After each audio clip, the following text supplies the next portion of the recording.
Hello, PBC family. Thanks for tuning in tonight. Last Sunday, we talked about being people of hope.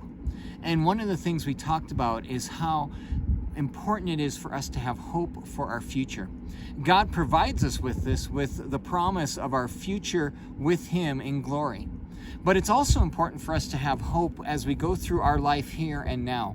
I heard a story recently about an 88-year-old woman who wanted to get a college degree. She'd never gotten that college degree. And so at 88 years old, she went back and started school and was taking classes. And she went 4 years, and she was 1 month from graduation when she passed away. Now, most of the people who heard her story and heard about this were like, oh, what a tragedy. This is so sad that she died before she could fulfill her dream. But a few of the people who knew her or heard about this, they had a little bit of a different perspective. They said, no, this isn't a tragedy. How wonderful it is that she died with unfulfilled dreams. She died with things that she was still pursuing. Many people stop dreaming about the future. And when we stop dreaming about the future, when we lose that hope, we stop living before we die. We need hope to live. It's as essential for us as oxygen. And part of having hope is having a dream, having dreams for the future. David was someone who had dreams that he pursued throughout his lifetime. And in 1 Chronicles 17, David is in his palace thinking about all the incredible good things that God has done for him and how God has blessed him. And he has this dream to build a temple. He wants a place where people can come and they can worship God. And so David has this dream, and he goes to the prophet Nathan. And Nathan says to him, you know what? God says you cannot build the temple to me. And this would seem like it's crushing, but then God speaks through Nathan to David, and he says this in 1 Chronicles 17, picking it up in the second part of verse 10. I declare to you that the Lord will build a house for you. When your days are over and you go to be with your ancestors, I will raise up your offspring to succeed you.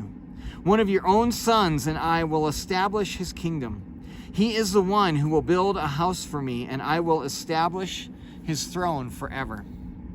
God tells David that one of his sons is going to succeed him as king, that his throne, his kingdom is going to be established, and that his son will build the temple. And David is just overwhelmed by this. Again, God just being so good and gracious and blessing him like this. And then David, he takes that and he says, okay, I'm going to get busy with this dream even though I can't fulfill it.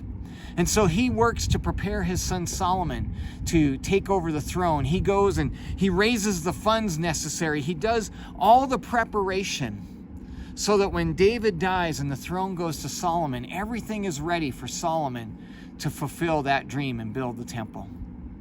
As we seek to be people of hope, we need to let God give us dreams for our future. Let God give you big dreams of what you could do for his kingdom. And like David, those dreams may need to be refined. Maybe they don't end up being quite what you originally envisioned. But seek after God's dreams for your life, no matter how young or no matter how old you are. And along with that, find other people who you can help them find the dreams that God has for their life as well. As we talked about on Sunday, not only does God give us hope, but to be salt and light, we need to be people who are ready to give that reason, to tell others why we have the hope that we have. Well, tonight, I hope that encourages you, and I hope you have a great week as well. Take care.